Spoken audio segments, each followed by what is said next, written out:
ওহো, একটি কথা বলবো বুঝছেন, সেই কথাটা হচ্ছে গিয়ে কি আমি বলি। আমরা আসলে পেজ নিয়ে অনেকে কাজ করতে চাই, কিন্তু আমাদের কোনো সফলতা নাই। সফলতা আপনি পাবেনও না।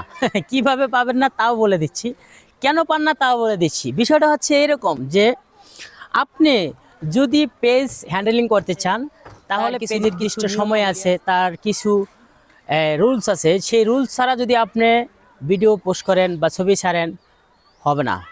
আরেকটা বিষয় হচ্ছে, আপনারা অন্যের ভিডিও দেখেন না, কমেন্ট করেন না, লাইক দেন না। আপনার একটি ভিডিও যদি আমার সামনে আসে, আমি যখন দেখবো আপনার প্রোফাইলে ঢুকে আপনার এখানে 30,000 ফলোয়ার আছে, সুন্দরমূলক একটা গঠনমূলক একটা কমেন্ট করতে হবে। যখন আমি কমেন্টটা করব, আপনার প্রোফাইলে আমার কমেন্টটা যাবে, তখন আমার এই কমেন্টটা আপনার 30,000 ফলোয়ারের কাছে চলে যাবে। এখানে যারা কমেন্ট করবে তারা সবাই কিন্তু এই বিষয়টা দেখতে পারবে যে আমার ফেসটা তাদের কাছে কী হবে, আইডিটার ফেসটা শু হবে। শু হলে তারা আমাকে একটা কমেন্ট করবে। এরকমভাবে কিন্তু আস্তে আস্তে কী হবে, পরিচিতি হয়ে যাবে। যখনই আপনার পরিচিতি বাড়বে, তখনই আপনি এখান থেকে কিছু সফলতা পাবেন। আর যদি এরকমভাবে না করেন, আপনার ভিডিও দেখেন, ধাক্কা মারেন, কোনো কিছু পাবেন না। তার কারণ হচ্ছে, বিষয় হচ্ছে এটা এরকম, মানে চেন অফ দ্য কমন।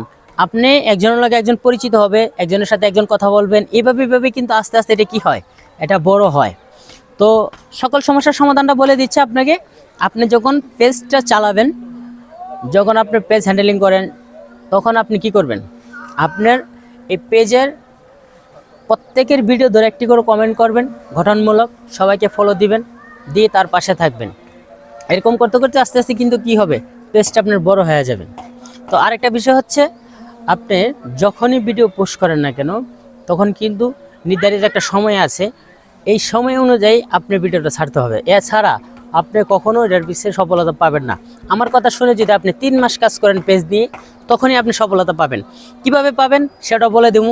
আমাদের চ্যানেলটাকে ফলো করে আমাদের পাশে থাকুন। যদি ইউটিউব থেকে দেখে থাকেন, সাবস্ক্রাইব করে আমাদের পাশে থাকুন। ওকে, আল্লাহ হাফেজ।